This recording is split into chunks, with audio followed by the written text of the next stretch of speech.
Hello, everybody, and welcome to this short video with the editors of a wonderful upcoming book in the series New Language Learning and Teaching Environments, published by Palgrave Macmillan.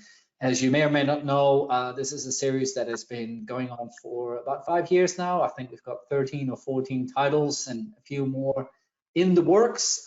Very exciting book series with a lot of interesting topics.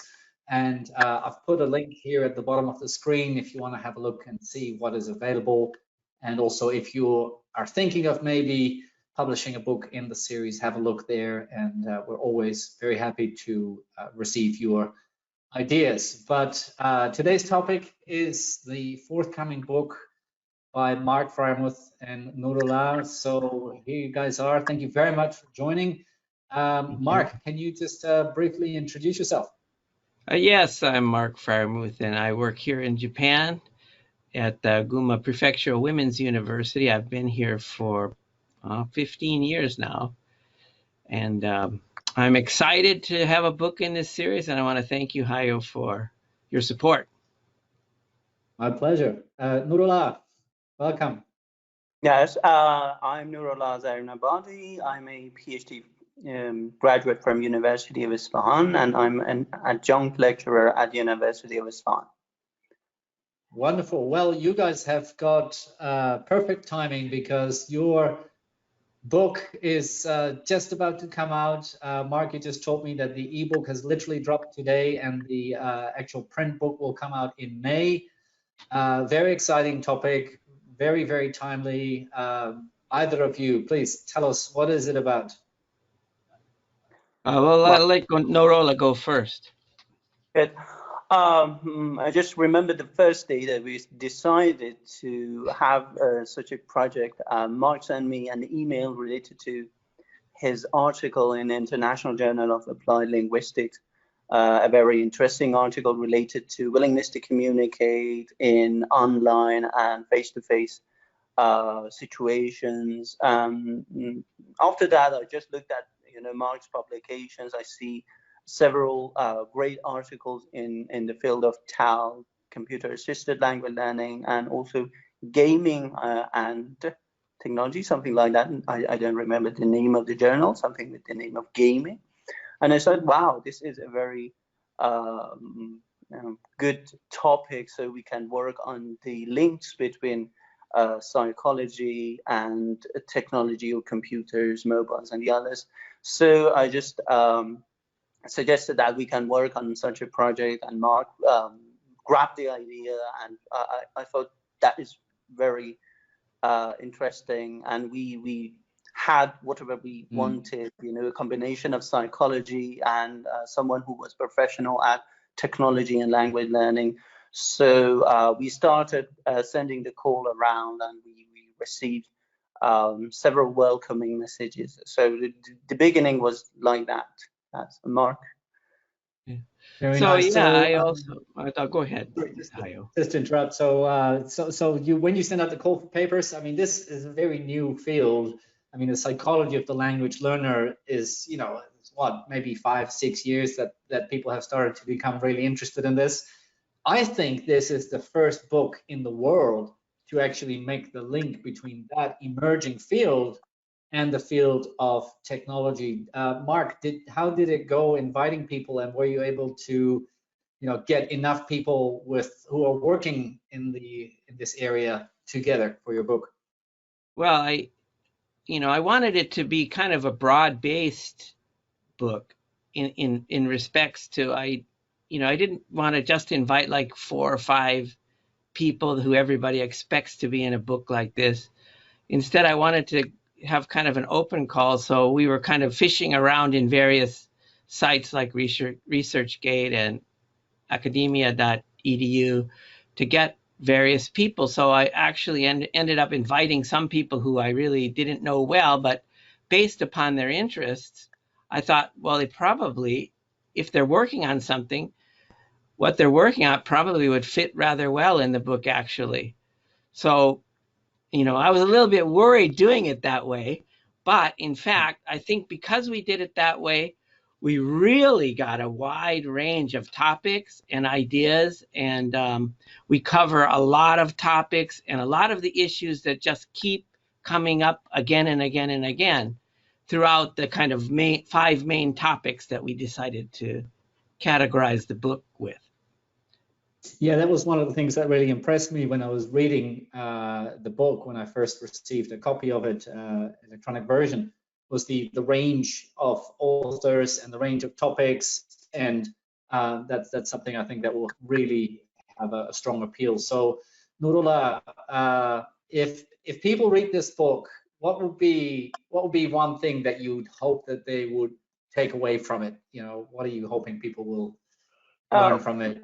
Well, the first thing is that I think that, the new technologies for language learning are totally, novel for several, language learners or language teachers. We have, many language teachers who do not believe in online teaching. They prefer traditional ways of language teaching. So the first thing for language teachers, I think, is that there is a strong connection between language learning and technology. The second one is that analyzing psychology of language has always been done in face-to-face or just in some cross-sectional studies, and researchers infrequently touch topics when or psychology of language learning when it comes to online situations or when it comes to using computers or mobile phones. So the first thing I expect is that language teachers and researchers start thinking about analyzing psychology in such situations, in online or computer related technology related communication situations. Yeah, very nice. So, Mark, what's next, as in this field, especially the link, the interchange between technology and psychology? Where do you see the field going in the next 3 to 5 years? Well, actually, there are many directions it can go. Of course, large data research is one of the kind of big topics now, and I think that that's probably something that will have to be considered.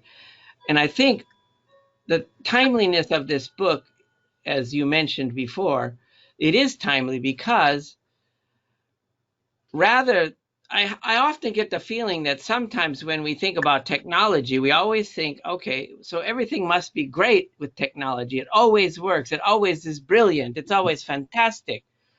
But without care and without kind of direction, it actually can become worse than just having, passing out paper assignments in class, because at least there's a teacher there who can kind of get a sense of what's going on. Sometimes, when some teachers are using technology, I think there's a sense that they just throw their hands back and everything works by itself, which is not the way we want it to go at all. Yeah, I unfortunately know exactly what you mean. All right, so the final question is for you, Nourollah. Just going back a little bit, I probably could have asked this first, and I might actually edit it later and put it as the first question. Psychology and the language learner and technology. If I'm new to this topic, to this field, briefly, what is it about and why would I care about it? Good. I think psychology is related to several personality or situational feelings, emotions, or states that one might have. And if related to technology, we know that some people are technophiles. They love to work with their mobile phone. They like to work and learn something with their computers. I had a friend who said that whenever I listen to something, I learn it.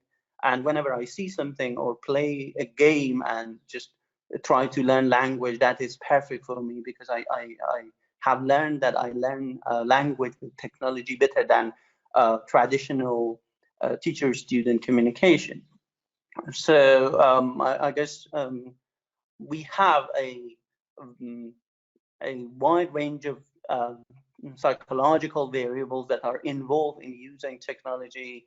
And well, I guess Mark is a professional related to technology, language learning, and computers, so it will be better suited to talk about the use of technology for language learning.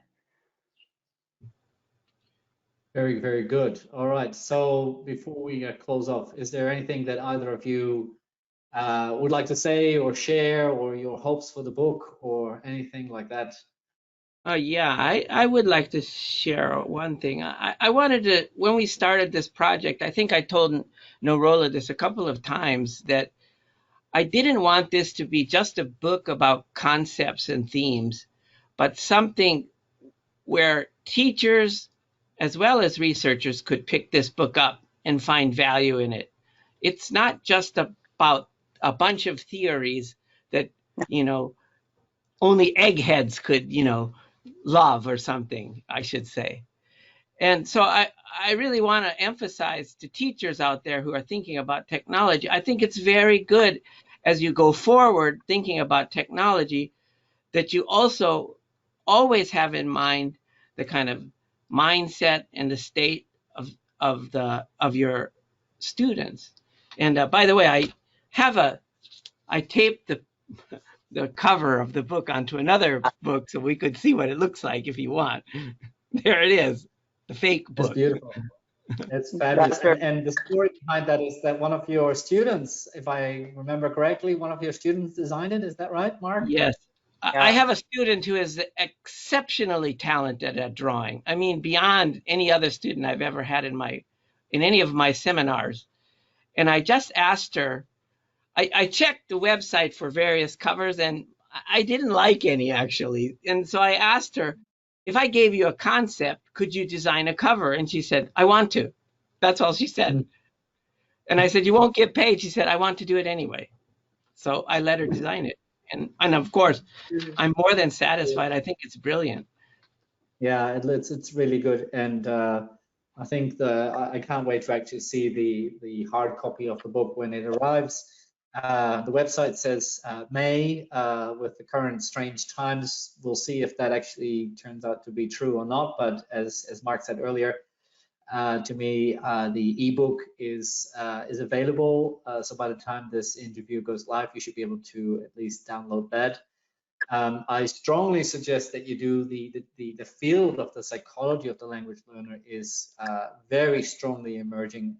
I would go so far as to say that it's one of the most exciting fields at the moment in the broad area of language education.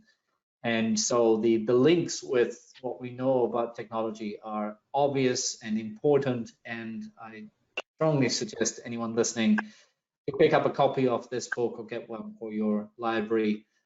Thanks again to both Mark and Nourollah for editing this book, and of course to all the contributors to the book as well, who are not part of this interview but who've actually done a lot of the hard work. So thank you, everybody. And if you have any interest in the book, have a look at the website that I'll include at the bottom of the screen here.